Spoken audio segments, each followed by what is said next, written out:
कि करनी करो, सत्संग को समझो, विचार करो, बाकी नफे नुकसान की मत सोचो, तुम अपने आप को प्रकट करने की सोच लो। बाकी नफे नुकसान की मत सोचो, अपने को प्रकट करने की सोचो। नफा ही नफा है, इससे बड़ा कोई नफा नहीं है। ऐसा कहा है कि 100 चीजें छोड़ने से आपको सत्य मिलता है, तो सत्य ले लेना चाहिए।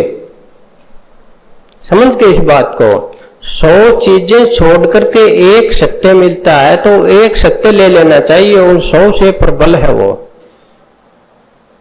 अगर 100 के बदले में सत्य छोड़ना पड़ता है तो मत छोड़ो, एक को पकड़ो, तुम्हारा उद्धार ही उद्धार है, सारी चीजें तुम्हारे साथ हैं। वो एक कौन है? वो चैतन्य स्वरूप है। जैसे मैंने समझाया था कि शरीर, सभी शरीरों में, सभी गुरुओं में, सभी देवी देवताओं में, चांद में, तारे में एक ही चैतन्य है।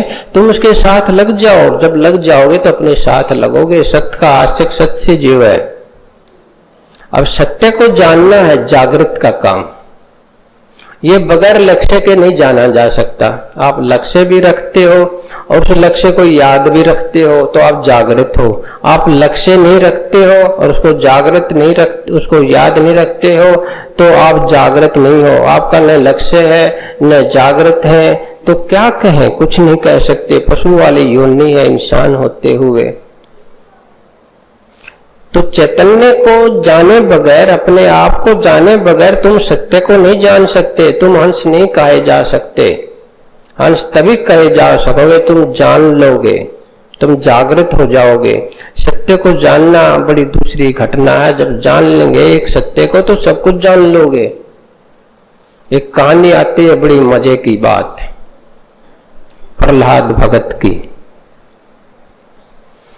प्रहलाद भगत विष्णु का भगत था। उन्होंने उसको प्रकट भी कर लिया था।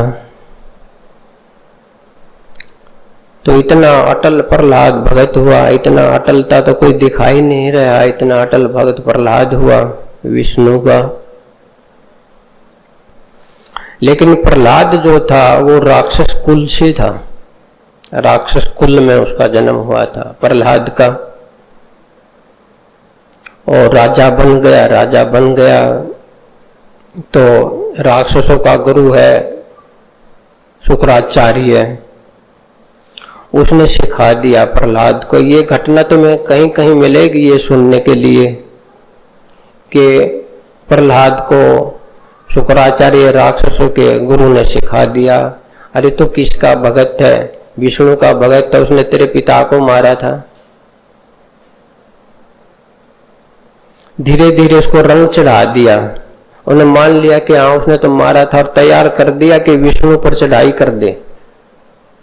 ऐसा अटल भगत विष्णु पर चढ़ाई के लिए तैयार हो जाता है, सेना तैयार कर लेता है भौकाई सकाई से, क्योंकि ज्ञान नहीं था।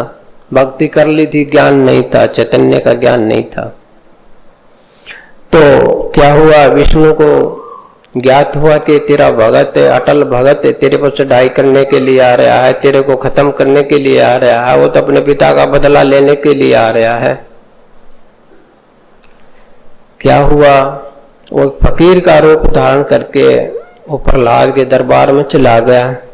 तैयारी देख ले युद्ध की, लड़ाई की, कि लड़ाई में जा रहे हो, कहाँ जा रहे हो, लड़ाई में जा रहे हो, क्यों जा रहे हो? विष्णु को मारना है। कल क्या विष्णु को क्यों मारना है? तूने क्यों न ऐसे ऐसे हत्या की थी मेरे पिता की? कल लगा उसको मारने बाद में जाना, समझाने से नहीं समझाओ कि मार काट से समाधान नहीं आता है। के लिए तलवार गाड़ देता हूं तेरे दरबार में, इसको उखाड़ दे और इसको उखाड़ के ले जा तो उसको कत्ल कर सकता है, नहीं तो नहीं कर सकता। कल तो बड़ी बात है, हथियार भी आ गया। लिखा ऐसा है कि वो जो है तलवार उखाड़ने लगा तो वो तलवार उसे उखाड़ी ना गई, तलवार ना उखाड़ेगी, सहम गया कि ये तो कोई और चीज है, ये महात्मा नहीं है, ये गिरवे कपड़ों में कुछ और है। हाथ जोड़ के खड़ा हुआ कि महाराज बताओ आप कौन हो? ऐसा तो हो ही नहीं सकता कि मैं ये तलवार नहीं उखाड़ सकूं। कहने लगा मैं विष्णु हूं, लेकिन तू मेरे को नहीं जानता। मैं विष्णु हूं, तू मेरे को नहीं जानता। अगर जानता होता तुम मेरे पर चढ़ाई नहीं कर सकता, क्योंकि तुम जानता होता तो तेरे को बोध होता कि विष्णु चैतन्य है, चैतन्य की मृत्यु हो नहीं सकती। तू मेरे को अब भी शरीर जानता है, इसलिए मेरे पर चढ़ाई करता है। तूने मेरा ज्ञान नहीं है, तूने मेरी भक्ति की है, लेकिन मेरा ज्ञान तूने नहीं है। मैं तो चैतन्य स्वरूप हूं। उठाओ तलवार, मेरे को काट नहीं सकते, शरीर को काट सकते हो, गर्दन को दूर फेंक सकते हो, मैं तो फिर भी यूं का त्यों रहूंगा, जैसे हवा में तलवार घुमाई, हवा का क्या कटता है। कहने लगा तुम मेरे को नहीं काट सकता, तुझे मेरा ज्ञान नहीं है। कहने लगा फिर ज्ञान कैसे हो? कि अपने चैतन्य स्वरूप को जान। जब तू मेरे को जान सकता है, अपने चैतन्य स्वरूप को जाने बगैर तू मेरे को नहीं जान सकता, क्योंकि मैं चैतन्य हूं। वो अपने आप को जाने बगैर तू मेरे को नहीं जान सकता। जब तू तो अपने आप को नहीं जानता, मेरे को शरीर जानेगा। जब तक आप अपने आप को आत्मा नहीं जानते, तुम खुद को भी शरीर जानोगे और दूसरे को भी शरीर जानोगे। अगर मेरे को जानना है तो अपने चैतन्य स्वरूप को जान लीजिए, वही सत्य है। अपने आप को जान लिया, समझो मेरे को जान लिया, फिर तो चढ़ाई नहीं कर सकेगा मेरे पर, क्योंकि तेरे को ज्ञान हो गया कि चैतन्य को काटा नहीं जा सकता। जब तक तेरे को अपना अनुभव नहीं है, इसलिए मेरे पर चढ़ाई कर रहा है। तो अपने आप को जान पहले। ये मैं यही तो बता रहा हूं कि सत्य क्या है। सत्य का आश्रय सत्य के जीव है। जागृत है सोई हंस कहा हुआ, हंस कहा हुआ सोई सत्य को पावे। सत्य को पाना यही है। अपने जो जागृत स्वरूप है, आपका चैतन्य स्वरूप है, उसका ही नाम जागृत है, वही जागता है हमेशा। समझ के उसको जान लो तुम, फिर किसी के साथ लड़ाई नहीं करोगे, झगड़ा नहीं करोगे।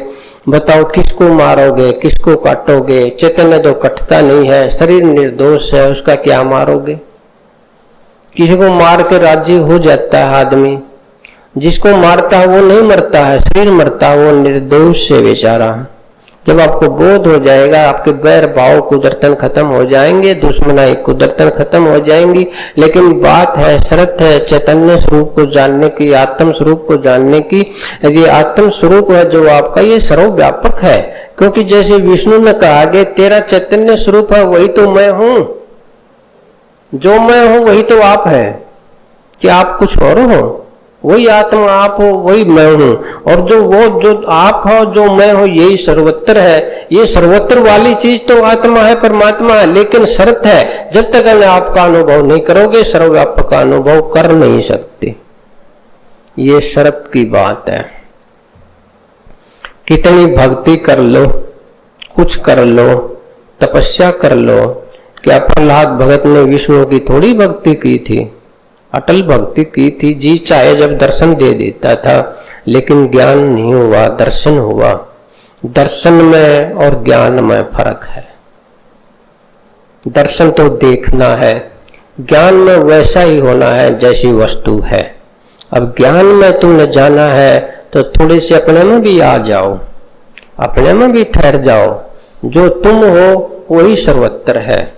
तुम अपने में आ गए तो जो सर्वत्र है उसी में आ गए। बस ये थोड़ी सी बोध की कमी है।